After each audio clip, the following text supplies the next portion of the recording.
এমনিতেই বাংলাদেশের জ্বালানি সংকট খুবই তীব্র একটা পর্যায়ে চলে গেছে এবং একটা ভয়ানক অবস্থা কিন্তু রাইট নাও একটা সিচুয়েশন ক্রিয়েট হয়েছে।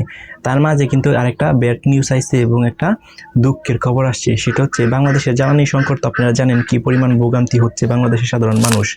সো এটা এখন একটা যেন কাটিয়ে না উঠতেই এখন কয়লার যে সংকট আছে সেটা দেখা দিচ্ছে।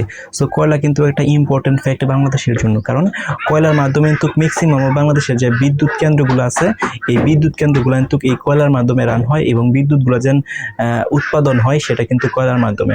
এখন বাংলাদেশে নাকি খুবই কয়লার সংকট সামনে তীব্র হয়ে আসতেছে, কারণ রাইট নাও যে পরিমাণ কয়লা বাংলাদেশে মজুদ আছে সেই পরিমাণ কয়লা দিয়ে কিন্তু বিদ্যুৎ উৎপাদন করতেছে। সো তেল দিয়ে তো আমাদের জ্বালানি বা যানবাহন চলাচল করে বা বিভিন্ন বিদ্যুৎ কেন্দ্র যেগুলো আছে সেখানে কিন্তু তেলের প্রয়োজন হয়, বাট এই যে তেলের সংকটটা আছে সেটা কোনোভাবে কিন্তু সরকার সামনে দিকে নিয়ে যাইতেছে। অর্থাৎ এখন পর্যন্ত আমরা কিন্তু দেখতেছি না বিদ্যুৎ যেন ব্যবস্থা সেটা কিন্তু যেন অবনতি হয়েছে এটা কিন্তু আমরা দেখতে পাইতেছি না। অর্থাৎ বিদ্যুৎ কিন্তু সচল আছে এবং বলতে পারি মোটামুটি লেভেল ভালোই আছে। বাট এখন যদি এরকম একটা সিচুয়েশন হয়, কয়লা যদি সংকট দেখা দেয়, তাহলে কয়লার সংকটের কারণে কিন্তু প্রথমেই বন্ধ হয়ে যাবে যেন বিদ্যুৎ কেন্দ্রগুলো আছে সেগুলা, যে বিদ্যুৎ কেন্দ্রগুলা কয়লা থেকে বিদ্যুৎ উৎপন্ন করা হয়। এবং বাংলাদেশে কিন্তু ম্যাক্সিমাম অফ যে বিদ্যুৎ কেন্দ্রগুলো আছে সেখানে কিন্তু কয়লা ইউজ করে বিদ্যুৎগুলা উৎপাদন করা হয়। এখন কয়লার দুদিন সরবরাহ না থাকে, অর্থাৎ কয়লা ইনপুট করে দিন বাংলাদেশে না নিয়ে আসতে পারে, তাহলে বাংলাদেশে কিন্তু কয়লার সংকট হবে। আর এই কয়লার সংকটের কারণে কিন্তু প্রথমেই যে প্রবলেমটা ক্রিয়েট হবে সেটা হচ্ছে বিদ্যুৎ কেন্দ্রগুলো বন্ধ হয়ে যাবে। কারণ বিদ্যুৎ কেন্দ্রে যদি কয়লা না পৌঁছায় তাহলে হচ্ছে এই কয়লা ব্যবহার করে বা কয়লা ইউজ করে কিন্তু ওরা বিদ্যুৎ উৎপাদন করতে পারবে না।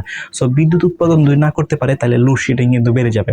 তো শহর অঞ্চলে প্রথম দিকে কিন্তু যে এটার একটা প্রভাব আছে সেই ইফেক্টটা কিন্তু একটু কম পড়বে, কিন্তু ফার্স্ট অফ অল প্রথমে এই কয়লার কারণে যদি বিদ্যুৎ কেন্দ্রগুলো বন্ধ হয়ে যায় তাহলে এই যে একটা ব্যাড ইফেক্ট সেগুলো কিন্তু ফার্স্ট অফ অল প্রথমে গ্রাম অঞ্চলে কিন্তু এগুলা খুবই তীব্রভাবে সংকট হবে। কারণ গ্রাম অঞ্চলে দেখবেন 3 ঘন্টা 4 ঘন্টা 5 ঘন্টা 6 ঘন্টা তারও বেশি কিন্তু লোডশেডিং দেখা দিবে। সো লোডশেডিং দেখার জন্য গ্রামের যে মানুষগুলো আছে সেগুলো তাদের জীবন মান আছে সেগুলো কিন্তু আরো নিম্ন পর্যায়ে চলে যাবে এবং তীব্র সমস্যা ক্রিয়েট হবে।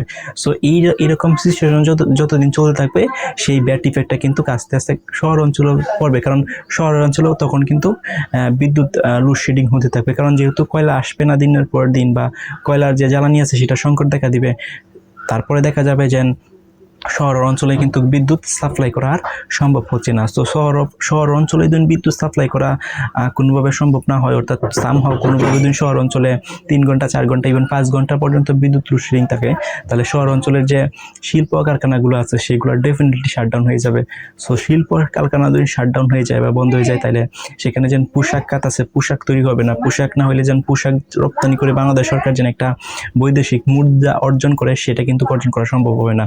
বাংলাদেশের যে অর্থনৈতিক আছে সেটা কিন্তু ডাউন হয়ে যাবে দিন দিনেই। সো অর্থনৈতিক তো ডাউন হবে এবং মানুষের যে জীবনযাত্রা বা জীবনযাত্রার যে মান সেটা অতি নিম্নমাত্রায় চলে যাবে। এবং বিদ্যুতের উপরেই কিন্তু একটা কান্ট্রি নির্ভর করে, অর্থাৎ বিদ্যুৎ একটা হচ্ছে ইম্পর্টেন্ট ফ্যাক্ট যে কোনো কান্ট্রির জন্য। সো বিদ্যুৎ প্রডিউস বা বিদ্যুৎ উৎপাদন করায় যদি ব্যর্থ হয় কোনো দেশ তাহলে কিন্তু ওই দেশের কিন্তু লট অফ প্রবলেম কিন্তু লেগেই যাবে। তো একটু চিন্তা করে দেখেন বাংলাদেশে যদি বিদ্যুৎ না থাকে দিনে 24 ঘন্টার মধ্যে 12 ঘন্টা বা তারও বেশি বা 8 ঘন্টা, তখন কি পরিমাণ একটা সিচুয়েশন ক্রিয়েট হবে। রাইট নাও 1 ঘন্টা 2 ঘন্টার জন্য যদি বিদ্যুৎ না থাকে তাহলে আপনার কি সিচুয়েশন ক্রিয়েট হয় চিন্তা করে দেখেন। সো গ্রাম অঞ্চলে হয়তো এটা একটু মেনে নেওয়া যায়, বা শহর অঞ্চলে যদি 2-3 ঘন্টার জন্য বিদ্যুৎ না থাকে তাহলে কি ধরনের একটা সিচুয়েশন ক্রিয়েট হয়, কারণ যত কিছু আছে সব কিন্তু নির্ভর করতেছে বিদ্যুতের উপর। সো এখন হচ্ছে বাংলাদেশে ভয়াবহ অবস্থা আসতে পারে যদি এই কয়লার ইম্পোর্ট করে না নিয়ে আসতে পারে, অর্থাৎ কয়লার যে জ্বালানি আছে সেটা যদি সংকট দেখা দেয়। সো আপনার কি মতামত কমেন্ট করে জানান।